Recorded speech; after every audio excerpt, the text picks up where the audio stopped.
ہمارے چینل میں خوش آمدید۔ تو چلیے شروع کرتے ہیں آج کی کہانی۔ یہ میری زندگی کا خوفناک واقعہ ہے جسے میں کبھی بھلا نہیں سکوں گی۔ اس کے بارے میں ہلکا سا خیال بھی جب آئے دماغ میں تو آج بھی میرے رونگٹے کھڑے ہو جاتے ہیں، میرا دل لرزنے لگتا ہے۔ خدا کسی ماں کو ایسے دن نہ دکھائے۔ میرا نام خالدہ بانو ہے۔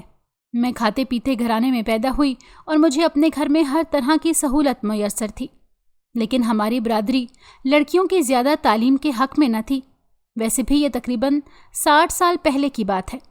اس وقت زمانہ بھی سادہ تھا اور کم تعلیم بھی کافی سمجھی جاتی تھی۔ زیادہ تر تو بس قرآن پاک پڑھانے اور بنیادی دینی تعلیم کو ہی اہم جانتے تھے۔ اسی لیے میرے لیے بھی یہی ضروری سمجھا گیا۔ ایک تو میں اپنے خاندان میں آخری بچہ تھی، کیونکہ عام طور پر بڑے بچوں کی تعلیم اور روزگار کا زیادہ سوچا جاتا ہے۔ چھوٹا اگر پیچھے رہ بھی جائے تو کوئی اتنا نہیں پوچھتا۔ میں تو ویسے بھی لڑکی ذات تھی، لیکن میرے بڑے تایا جو سرکاری اسکول میں ماسٹر تھے مجھ سے بہت پیار کرتے تھے۔ انہوں نے گھر پر ہی مجھے اردو اور حساب کی بنیادی تعلیم دینا شروع کر دی۔ اس طرح میں اسکول جائے بغیر ہی علاقے کی باقی لڑکیوں کی نسبت تعلیم یافتہ تھی۔ خوبصورت بھی تھی، تو مجھ میں کچھ نخرہ سا آ گیا۔ جوانی میں قدم رکھتے ہی سوچنے لگی تھی کہ اب پتہ نہیں کون سے دیس کا شہزادہ مجھے بیاہنے کے لیے آئے گا۔ یہ جوانی کے سپنے دیکھتے کاش مجھے ہوش رہتا۔ مجھے یہ یاد رہتا کہ ہماری برادری میں اس بات کی بالکل اجازت نہیں کہ اولاد کے رشتے برادری سے باہر کیے جائیں، چاہے بیٹوں کے ہوں یا بیٹیوں کے۔ اسی چکر میں کافی بے جوڑ شادیاں بھی ہو جایا کرتی تھیں۔ لیکن ایک بات ہے کہ طلاق کا دور دور تک کوئی ذکر نہ تھا ہماری برادری میں۔ وہ بھی ہمارے ہی خاندان کی ایک ایسی شادی تھی جس میں میرے خالو کے کسی دوست کا بیٹا بھی شامل ہوا تھا۔ فوج میں کیپٹن اور پٹھان فیملی کا وہ لڑکا سیدھا میرے دل کو بھا گیا۔ حالانکہ ہمارے زنانہ اور مردانہ حصے الگ الگ ہوتے ہیں، فنکشن میں بھی اکٹھا نہیں ہوتے، لیکن وہ مہمان خالو کے ساتھ کسی کام کو اندر آیا اور میں دیکھتی ہی رہ گئی۔ مجھے یوں لگا جیسے وہ دور دیس کا شہزادہ جس کا مجھے انتظار تھا۔ دل کو دل سے راہ ہوتی ہے، شاید اسی لیے اس نے بھی مجھ سے بات کا موقع نکال ہی لیا۔ میں ہواؤں میں اڑ رہی تھی، لیکن تقدیر دور کھڑی مسکرا رہی تھی۔ ابھی چند ہی دن گزرے تھے کہ دیکھتے ہی دیکھتے گھر میں میری شادی کی باتیں شروع ہو گئیں، اور ایک دن مجھے پتہ چلا کہ میرے بڑے تایا جی نے مجھے اپنے بیٹے کے لیے مانگ لیا ہے۔ وہی تایا جی جنہوں نے مجھے پڑھایا تھا۔ سبھی اس بات پر خوش ہو رہے تھے کہ بھائیوں کی رشتہ داری پکی ہو رہی ہے، اور یہ بھی شکر تھا کہ تایا کے بیٹے مجھ سے بہت زیادہ بڑے نہ تھے۔ مجھے تو بس یہ خبر ملی کہ کل شام نکاح ہوگا اور 2 ماہ تک رخصتی۔ میں تو ہکا بکا رہ گئی۔ کہاں میں شہزادے کے خواب دیکھ رہی تھی اور کہاں یہ ہو گیا۔ یا اللہ، اب میں کیا کروں؟ اس سے کیسے رابطہ کروں؟ ایسا کچھ بھی نہ ہو سکا اور میں بیاہ کر اپنے تایا جی کے گھر آ گئی۔ لیکن شادی کے بعد میں نے بہت اچھی زندگی گزاری۔ میرے شوہر شاہد علی نے میرا بہت خیال رکھا۔ تایا جی تو شروع سے ہی مجھ سے بہت پیار کرتے تھے، لیکن وہ کہتے ہیں نا، جہاں بہت سکھ ہوتے ہیں وہاں کچھ کمی بھی آ جاتی ہے۔ میرے گھر پہلی اولاد بیٹی ہوئی اور اس کے بعد کافی سالوں تک میری گود نہ بھر سکی۔ پورے 5 سال بعد اللہ نے مجھے بیٹے سے نوازا۔ سب نے جی بھر کر خوشیاں منائیں۔ دادا نے تو پورے علاقے میں مٹھائی بانٹی اور دل کھول کر صدقہ خیرات کیا۔ جو بھی دروازے پر آیا اسے خوش کر کے بھیجا۔ اس کے بعد دوبارہ میں کبھی امید سے نہ ہوئی۔ زیادہ اولادوں والے اس خاندان میں صرف میں ہی ایسی تھی کہ جس کے صرف 2 بچے تھے، ورنہ کسی کے بھی 5 سے کم نہ تھے، بلکہ 8 تھے۔ ماشاءاللہ۔ میرے شوہر یا ساس سسر نے کبھی اس بات کا احساس تو نہیں دلایا تھا، لیکن آخر میں بھی اسی برادری کی تھی، جانتی تھی کہ کیا کیا سوچا جاتا ہے، اور پھر جس میں خوشی یا غمی پر سب اکٹھے ہوتے، میری یہ اولاد کی کمی پر ضرور بات کی جاتی، مجھے بانجھ تک کہہ دیا جاتا۔ اب تو اندر اندر سے میرا دل خوف زدہ بھی رہنے لگا تھا کہ کہیں شاہد کی دوسری شادی کی بات نہ شروع ہو جائے۔ ظاہر ہے ہر عورت کی طرح یہ میرا بھی خوف تھا۔ دوسری بیوی کو برداشت کرنا میرے لیے آسان نہ تھا، لیکن شکر ہے مجھے اس امتحان سے نہیں گزرنا پڑا۔ شاہد کا ایسا کوئی ارادہ نہ بنا۔ وہ اپنی زمینوں کی دیکھ بھال میں اور فصلوں سے بہتر آمدن حاصل کرنے میں مصروف رہے۔ بچے بھی آہستہ آہستہ بڑے ہو رہے تھے۔ شاید میرے خوف سے یا کیا وجہ تھی، میں اپنے بچوں کے بارے میں بہت حساس تھی۔ انہیں زیادہ دیر کسی کے پاس نہ چھوڑتی تھی، یہاں تک کہ نانا نانی اور دادا دادی کے پاس بھی نہ چھوڑتی تھی۔ تھوڑا اور بڑے ہوئے تو بچوں کو اپنے کزنوں سے بھی گھلنے ملنے نہ دیا۔ نہ ہی دوستوں سے۔ بیٹا تو لڑکا تھا، کسی نہ کسی طرح سے گھر سے نکل جاتا تھا، اسکول بھی جاتا تھا اور کچھ دوست بھی بنا رکھے تھے، لیکن بیٹی ایسا نہیں کر سکتی تھی، اور خاندانی روایت کے مطابق اسے بھی اسکول نہیں جانا تھا۔ اس کی تعلیم کا بندوبست گھر پر ہی کیا گیا۔ شاید اسی لیے اس کی شخصیت ذرا دبی دبی سی تھی۔ ویسے اگر اس وقت تک میرا خاندان بیٹیوں کو اسکول بھیجنے بھی لگ جاتا، میں تب بھی نہ بھیجتی، کیونکہ میری بیٹی بے حد حسین تھی۔ انتہائی گورا رنگ، بڑی بڑی کالی آنکھیں جو کینچوں کی طرح چمکتی تھیں، سیاہ گھنی پلکوں کی جھالر، بال بھی بہت خوبصورت تھے، گھنے سیاہ لیکن بالکل سیدھے نہ تھے، اسی لیے زیادہ لمبے بھی نہ تھے۔ اس کے دادا نے اس کی آنکھیں دیکھ کر ہی نام قرۃ العین رکھا تھا، اور ہم سب اب اسے اینی کہتے تھے۔ 10 سال کی عمر سے صاف پتہ چلتا تھا کہ لمبا قد نکالے گی۔ سارا خاندان ہی دراز قد تھا۔ اس کی شادی کا سوچتے ہی میرا دل بیٹھ جاتا کہ کہاں سے لاؤں گی اس کا بر۔ ایک تو میری بیٹی اس قدر حسین تھی اور نازک بھی بہت۔ تعلیم کے ساتھ ساتھ میں نے دیگر ہنر بھی سکھانے پر توجہ دینا شروع کر رکھی تھی۔ کچھ سینہ پرونا اور کھانا پکانے میں اسے ساتھ شامل کیے رکھتی تھی، لیکن میری پریشانی کی اصل وجہ یہ تھی کہ برادری میں اس کے برابر کا کوئی جوڑ نہ تھا، اور بے جوڑ شادی کے خیال سے ہی میرا دل کانپ جاتا تھا کہ میری پھول سی بھی نازک بچی کا کیا بنے گا۔ میں نے سوچ رکھا تھا کہ میں ایسا ہرگز نہیں ہونے دوں گی۔ دن گزرتے کون سا دیر لگتی ہے۔ اینی بھرپور لڑکی تھی، ہر سلیقہ، ہر تہذیب اور خوبصورتی کا مجموعہ۔ پورے خاندان میں اس کی شہرت تھی، یہاں تک کہ اس کے گھر کے تنور میں کیک بنانے کا بھی کامیاب تجربہ کر ڈالا۔ کوفتے، نہاری، پائے جیسے کھانے بھی وہ آملیٹ کی طرح بنا لیتی تھی، یعنی اس کے لیے یہ سب بنانا آسان تھا۔ کئی طرح کی اسکواش تو وہ گھر میں بنا لیتی تھی۔ اس کے بابا اپنے غیر ملکی دوستوں کی دعوت گھر پر ضرور کرتے تاکہ بیٹی کے بنائے لذیذ کھانے انہیں کھلائیں۔ خاندان کی کوئی خوشی ہو یا غمی، میری کوشش ہوتی کہ اینی کسی کے سامنے نہ جائے، کہ لوگ پھر اس کی شادی کی باتیں شروع کر دیں گے۔ لیکن پھر بھی کتنا بچا کر رکھ سکتی تھی؟ کہیں لے کر نہ جاؤں یہ تو ٹھیک، لیکن جو لوگ گھر آئیں ان سے تو سامنا ہو ہی جاتا تھا۔ پھر اس عمر میں ہر لڑکی کا خواب ہوتا ہے دلہن بننا، سجنے سورنے کے ارمان ہوتے ہیں، پیا کے سنگ گھر جانا اور سجانا، یہی تو عورت کی فطرت میں ہوتا ہے۔ اس کی تکمیل ماں بننے سے ہے۔ میری بیٹی کی خوبصورتی آنکھوں میں بھی یہی خواب سجے تھے۔ ادھر میرے بیٹے کی مونچھیں بھی نکلنا شروع ہو گئی تھیں۔ میرے دل میں ہول اٹھتے رہتے، کبھی میں اپنی ماں کا سر کھاتی اور کبھی بچوں کے باپ کا، لیکن مجھے کہیں سے تسلی نہ ملتی۔ شاہد کی زیادہ توجہ تو زمینوں کے معاملات کی طرف تھی، ان کے کچھ دوست انہیں سیاست کی طرف بھی گھسیٹ رہے تھے۔ آخر میں نے سوچا اپنی بیٹی کی شادی برادری سے باہر کر دوں تو کیا حرج ہے۔ میں نے اس سلسلے میں مدرسے والی باجی سے بھی مشورہ کیا، انہوں نے بھی مجھے بہت سمجھایا کہ شادی کا حکم ہے، ذات پات برادری کی شرطوں سے تو بچنے کا حکم ہے، بچی کی زندگی خراب نہ کرو، وقت پر اسے اپنے گھر بھیج دو۔ میں نے شاہد سے اور ان کے والدین کے سامنے یہ بات رکھی۔ بات کرنے کی دیر تھی، ہمارے گھر میں تو طوفان آ گیا۔ شاہد تک ناراض ہو گئے، خاندان میں بات پھیل گئی تو کہا جانے لگا کہ اینی اور غیر برادری کے لڑکے کا کوئی چکر ہے، تبھی اس کی ماں وہاں شادی کرنا چاہتی ہے۔ جو اتنا پیار کرتے تھے تایا، انہوں نے بھی یہاں تک کہہ دیا۔ اس کی ماں نے بھی غیر لڑکے پر نظر رکھی تھی، اسی لیے میں نے فوراً رشتہ ڈال دیا تھا، ورنہ میرے بھائی کی کیا عزت رہ جاتی۔ میرے تو جیسے کاٹو تو لہو نہیں، زمین پھٹ جائے اور میں اس کے اندر غرق ہو جاؤں۔ میرے بچوں کے سامنے ہی تایا جی نے کیا بات کہہ دی۔ غرض جتنے منہ اتنی باتیں۔ میری بیٹی اینی یہ سب سہ نہ سکی اور ایک دن اچانک کھڑی کھڑی گر کر بے ہوش ہو گئی۔ ہم اسے اٹھا کر اسپتال بھاگے، ایمرجنسی میں داخل کر لیا گیا۔ ڈاکٹر نے بتایا اگر آپ لوگ تھوڑی دیر مزید لیٹ ہو جاتے تو اس لڑکی کی زندگی کی کوئی گارنٹی نہیں تھی، اسے شدید ذہنی صدمہ پہنچا ہے۔ میں نے اللہ کا لاکھ لاکھ شکر ادا کیا، صدقہ خیرات کیا، اور 2 دن بعد حالت سنبھلنے پر اینی کو اسپتال سے چھٹی مل گئی۔ سب نے اس کا خیال رکھنے کی کوشش کی، اس کا دل بہلانے کی کوشش کی، خاص طور پر اس کا چھوٹا بھائی اس کے ساتھ مل کر پینٹنگز بنانے کی کوشش کرتا کہ اینی کو پینٹنگ بنانے کا بہت شوق تھا۔ آہستہ آہستہ اس کی حالت سنبھلنے لگی، لیکن میری بیٹی اب بہت کم گو ہو گئی تھی، کسی کے ساتھ بات نہیں کرتی تھی۔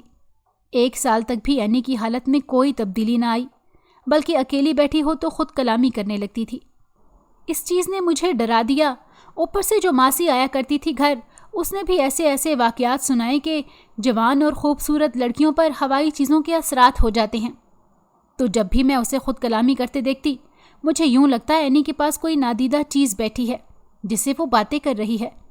پھر رشتے کی بندش ایسی بات تھی کہ میری دکھتی رکھ تھی، اسی لیے میں نے خاص طور پر قرآن پاک پڑھانے والی باجی کو بلا کر اینی کو دم درود بھی کروایا۔ خود آیات پڑھ پڑھ کر پھونکتی رہی، لیکن میری بچی ویسے ہی گمسم رہی۔ اب تو اس کے دادا دادی بھی اینی کے لیے پریشان ہو جاتے تھے۔ اس کی عمر 24 سال ہونے لگی تھی، جب اس عمر میں ہمارے خاندان میں لڑکیاں 2 بچوں کی مائیں ہوتی تھیں۔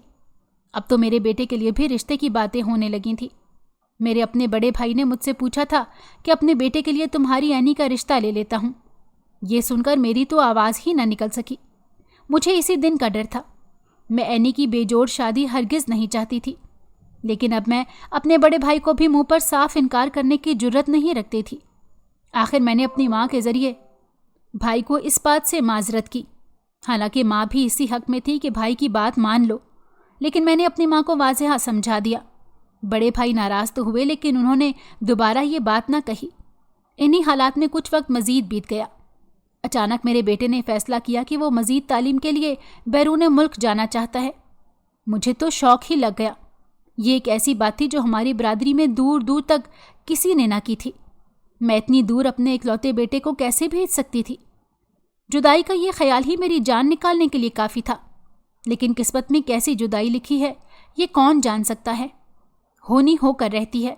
اگرچہ شاہد بھی اس بات پر راضی نہیں تھے، کیونکہ بیرون ملک جانے اور یونیورسٹی میں داخلے کے اخراجات کے لیے کچھ زمین بیچنی پڑ رہی تھی، لیکن یہ سب کرنا پڑا۔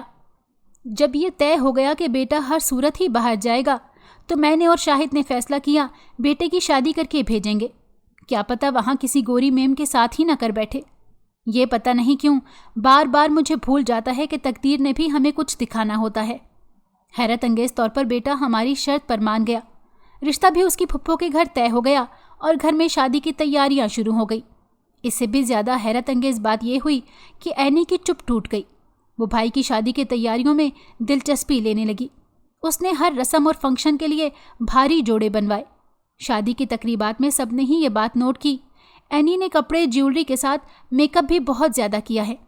رشتہ داروں نے تو جو باتیں کرنی تھی، اینی کی اپنی نانی نے اسے ڈانٹ دیا کہ میک اپ کچھ کم کرو، لیکن شاید وہ لاشعوری طور پر اپنی شادی کی حسرت پوری کر رہی تھی۔ شادی کے اگلے مہینے ہی بیٹا اپنی دلہن سمیت بیرون ملک روانہ ہو گیا۔ اب گھر میں پھر سے وہی اداسی چھانے لگی۔ اینی بھی دوبارہ ویسے ہی ہوتی جا رہی تھی۔ اس نے اپنے سب شوق بھی چھوڑ رکھے۔ میں کچھ سلائی کڑھائی یا نئی ڈش بنانے کی بات کرتی تھی تو یا میرا منہ دیکھتے رہتی یا سر ہی نہ اٹھاتی۔ ایک دن ہم دونوں ماں بیٹی بیٹھی شادی کا البم دیکھ رہے تھے۔ اچانک اینی کہنے لگی، امی آپ کا دلہن والا ڈریس کہاں پڑا ہے؟ امی مجھے اپنا برائڈل ڈریس دکھائیں۔ میں تو اس بات پر خوش ہو گئی کہ میری بیٹی آج خود سے میرے ساتھ کوئی بات کر رہی ہے۔ میں نے اس وقت انتظام کیا اور اسٹور سے اپنی شادی کا جوڑا نکال کر بیٹی کو دکھایا۔ وہ کہنے لگی، میں اسے پہن کر دیکھنا چاہتی ہوں۔ میں نے سوچا اس کے دل کی حسرت ہے، چلو کوئی بات نہیں، دل خوش ہو جائے گا، پہن کر دیکھ لے۔ وہ لے کر اپنے کمرے میں چلی گئی۔ اس نے میرا یعنی اپنی ماں کا شادی کا جوڑا پہنا۔ اسے بالکل پورا آیا۔ وہ زیور پہن کر اور ہلکا پھلکا میک اپ کر کے تیار ہوئی اور مجھے بلانے لگی۔ میں اس کے کمرے میں گئی تو اسے دیکھ کر بے تحاشا پیار آیا۔ وہ بہت پیاری لگ رہی تھی، بلا کی حسین لگ رہی تھی۔ کہنے لگی، امی جب میں دلہن بنوں گی تو یہی آپ والا ڈریس پہنوں گی۔ میں نے اسے گلے سے لگا لیا کہ میں تمہیں اس سے بھی زیادہ خوبصورت نیا بنوا کر دوں گی۔ اسے پیار کیا اور کہا کہ اب اسے اتار کر جلد سو جانا۔ اسے شب بخیر کہہ کر میں اپنے کمرے میں آ گئی۔ مجھے نہیں معلوم کہ وہ کب سوئی۔ صبح جب ناشتے کے وقت آ کر پاس بیٹھی تو چہرے پر ابھی میک اپ کے اثرات تھے۔ اگلے دن کہنے لگی، امی اپنی شادی کا جوڑا میرے ہی پاس رہنے دے، مجھے اچھا لگتا ہے۔ مجھے اس کی خوشی عزیز تھی اور اس میں کوئی حرج بھی نہ تھا۔ میں نے اپنا دلہن والا لباس اس کے پاس رہنے دیا۔ چند دن بعد رات کو اچانک کسی وجہ سے آنکھ کھلی، دیکھا تو پانی ختم تھا۔ میں پانی لینے کچن میں گئی تو دیکھا اینی کے کمرے کی لائٹ چل رہی ہے۔ میں نے یوں ہی جھانک کر دیکھا کہ کہیں طبیعت تو نہیں خراب بیٹی کی، لیکن میری آنکھیں کھلی کی کھلی رہ گئیں۔ اینی وہی میرا برائڈل ڈریس پہنے زیور اور میک اپ کے ساتھ دلہن بنی اپنے بیڈ پر سو رہی تھی۔ دکھ کی ایک لہر میرے اندر سے گزر گئی۔ میں نے لائٹ بند کی اور اپنے کمرے میں آ کر وضو کر کے نفل پڑھنے لگی اور اپنی بیٹی کے نصیب کے لیے دعا کرنے لگی۔ اب وہ 30 سال کی ہو چکی تھی، لیکن اب بھی 23 یا 24 کی ہی لگتی تھی۔ اب تو اس کا یہ معمول ہی بن گیا تھا۔ روزانہ ماں کا شادی والا جوڑا پہن کر دلہن بن کر بیٹھ جاتی۔ اب اسے یہ پتہ چل چکا تھا کہ ماں یہ بات جانتی ہے۔ اب وہ روزانہ صبح کہہ رہی ہوتی تھی، امی میرا جسم درد کر رہا ہے۔ کبھی کبھی نیل کے نشان بھی نظر آتے تھے۔ میں اسے کہتی، چلو ڈاکٹر کے پاس چلتے ہیں، دوا لیتے ہیں۔ روز روز یہ درد کوئی اچھی بات تو نہیں ہے، لیکن وہ ڈر سی جاتی اور انکار کر کے کمرے میں جا کر بیٹھ جاتی۔ کچھ دن سے مجھے اس کا وزن بھی بڑھتا ہوا محسوس ہوا تھا، لیکن اس کی خوبصورت آنکھوں کے گرد ہلکے بننے لگے۔ وہ ایک خوفناک دن تھا جب ایسے ہی میری بیٹی اٹھ کر میرے پاس آئی تو اس کی طبیعت کافی نڈھال تھی۔ وہ میری گود میں سر رکھ کر لیٹ گئی۔ میں اس کے سر پر ہاتھ پھیرنے لگی۔ اس کی حالت دیکھ دیکھ کر میرا دل بہت خراب ہو رہا تھا۔ میری پھول سی بیٹی کملا کر رہ گئی تھی۔ اتنے میں میری پرانی جاننے والی میری ایک دوست ہمارے گھر آئی۔ وہ پیشے کے لحاظ سے دائی تھی۔ اس نے اینی کی یہ حالت دیکھی تو جلدی سے اسے سیدھا لٹا کر اس کی آنکھیں کھول دیکھیں، نبض چیک کی، ہاتھ پاؤں پیٹ پر ہاتھ لگا کر دیکھا اور گھبرا کر کہنے لگی، اندر چلو، بہت ضروری بات کرنی ہے۔ اندر جا کر تو اس نے میرے سر پر بم ہی پھوڑ دیا۔ کہنے لگی، تمہاری بیٹی تو حاملہ ہے، اس کے پیٹ میں 2 بچے ہیں۔ میرے سر پر تو قیامت ہی ٹوٹ پڑی کہ یہ کیا ہو گیا ہے اور کیسے ہوا۔ وہ معصوم تو صرف میرا دلہن والا جوڑا پہن کر سوتی تھی۔ پھر مجھے اس کے نیل یاد آنے لگے، اس کی آنکھوں کے ہلکے۔ میں تو وہیں سر پکڑ کر بیٹھ گئی کہ اب کیا ہوگا، اس کے باپ کو کیا بتاؤں گی۔ مجھے چکر آ رہے تھے۔ دائی نے ہی مجھے حوصلہ دیا، کہنے لگی، ایک لیڈی ڈاکٹر میری واقف ہے، چلو اس کے پاس چلتے ہیں، دیکھتے ہیں کہ وہ کیا مشورہ دیتی ہے۔ ابھی حوصلہ کرو، اپنا دل مضبوط کرو، یہ بات ابھی کسی کو مت بتاؤ، چلو چلتے ہیں۔ میں نے اسی وقت چادر اوڑھی جانے کا انتظام کیا اور بیٹی کو زبردستی لے کر ڈاکٹر کے پاس گئی۔ اینی بالکل بھی تیار نہیں تھی ڈاکٹر کے پاس جانے کے لیے۔ بہت مشکل سے اسے لے کر ہسپتال پہنچے۔ ڈاکٹر نے چیک اپ شروع کیا، پھر کچھ ٹیسٹ کروائے جن کا رزلٹ آدھے گھنٹے بعد ملنا تھا۔ یہ 30 منٹ 30 صدیاں بن کر گزرے۔ ایک ایک لمحہ مجھے قتل کر رہا تھا۔ میرے سامنے سب کے چہرے ایک ایک کر کے آ رہے تھے۔ یا خدا، میں کس کس کے سوالوں کا جواب دوں گی، اور میری بیٹی کا کیا بنے گا؟ جب رزلٹ آ گیا اور ڈاکٹر نے ہمیں اندر بلایا، وہ چند قدم میں نے یوں اٹھائے جیسے پھانسی کی سزا لینے پھندے کی طرف جا رہی ہوں۔ یہی سوچے جا رہی تھی، میری بیٹی کے ساتھ ایسا کس نے کر دیا۔ ڈاکٹر نے بٹھایا اور مجھ سے کیس ہسٹری لینے کے لیے اینی کا سارا حال پوچھا۔ میں نے سب کچھ تفصیل سے بتایا، بچپن سے لے کر اب تک کے تمام حالات بتاتی رہی، ساتھ میری آنکھوں سے آنسو بھی بہتے رہے۔ ڈاکٹر کہنے لگی، فوری آپریشن کی ضرورت ہے۔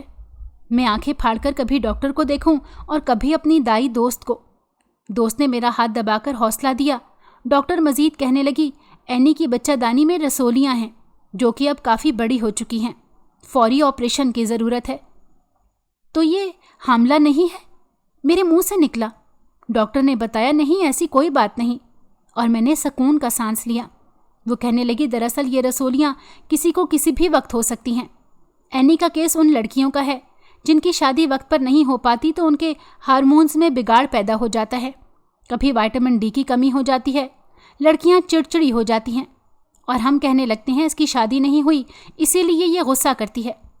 یہ بہت غلط رویے ہیں ہمارے، جب ہمارے معاشرے میں بہت مضبوط ہو چکے ہیں۔ آپ نے اکثر سنا ہوگا، جن آ گیا ہے لڑکی پر، جناتی طاقت آ گئی ہے، آواز تک بدل جاتی ہے۔ یہ سب نفسیاتی مسئلے ہیں، ہسٹیریا جیسی بیماری لگ جاتی ہے، لیکن اس میں لڑکیوں کا کیا قصور ہے؟ ایسے مسائل لڑکوں میں بھی تو ہو جایا کرتے ہیں۔ یہ سب تفصیل سن کر میری سانس میں سانس آئی۔ میں نے ڈاکٹر سے کہا، آپ آپریشن کا وقت دے دیں، ہم تیاری کر کے آ جائیں گے۔ پہلے تو مجھے اپنی دائی دوست پر بہت غصہ آیا کہ اس نے کیسی غلط تشخیص کی، لیکن پھر میں نے سوچا اگر وہ یہ بات نہ کہتی تو ہم ڈاکٹر تک کیسے پہنچتے۔ تو میں نے دوست کا شکریہ ادا کیا کہ اسے اچھی ڈاکٹر کے پاس لے کر آئی۔ گھر آ کر اینی کے والد اور بڑوں کو تفصیل بتائی۔ شاہد نے ڈاکٹر سے خود بات کی۔ اگلے ہی ہفتے میری بیٹی کا آپریشن ہو گیا۔ اللہ پاک نے اسے صحت اور زندگی عطا کی۔ ڈاکٹر نے کہا 3 ماہ مزید دوا بھی کھانی ہے اور ہر 15 دن بعد چیک اپ ہوگا، اور ماہانہ ایک سیشن ہوگا جس میں والدین کی شرکت بہت ضروری ہے۔ اللہ پاک اس ڈاکٹر کو بہت اجر دے، اس نے جس طرح ہمیں خاص طور پر شاہد کو سمجھایا، قرۃ العین کو اس بیماری سے نکالا، یہ اس ڈاکٹر کا ہی کمال تھا کہ اس نے شاہد کو اس بات پر راضی کر لیا کہ قرۃ العین کی شادی برادری سے باہر بھی ہو سکتی ہے۔ جس دن شاہد نے خود اپنے والدین اور میرے والدین کے سامنے یہ بات رکھی اور انہیں سمجھایا، میں اسی وقت سجدے میں گر گئی، اللہ کا شکر ادا کیا۔ والدین کو سمجھانا کوئی آسان کام نہیں تھا، لیکن شاہد نے یہ مرحلہ بھی اللہ کی مدد سے طے کر لیا۔ جلد ہی اللہ نے ایک بہت اچھی سلجھی ہوئی فیملی سے ملوایا جو واقعی میری بیٹی کے قدردان تھے، اور میری بیٹی اپنی ماں کا ہی شادی والا جوڑا پہن کر دلہن بنی۔ آج جب وہ ہنستی مسکراتی اپنے شوہر اور بچوں کے ساتھ ملنے آتی ہے تو دل ٹھنڈا ہو جاتا ہے۔ ڈاکٹر کے لیے آج بھی دعا کرتی ہوں، اللہ سب بیٹیوں کے نصیب اچھے کرے، آمین۔ اگر آپ کو ہماری کہانی پسند آئی ہو تو ہمارے چینل کو لائک کریں اور سبسکرائب کر دیں، بیل نوٹیفیکیشن کو بھی آن کر دیں تاکہ ہماری آنے والی ہر مزیدار کہانی آپ کو وقت پر ملتی رہے۔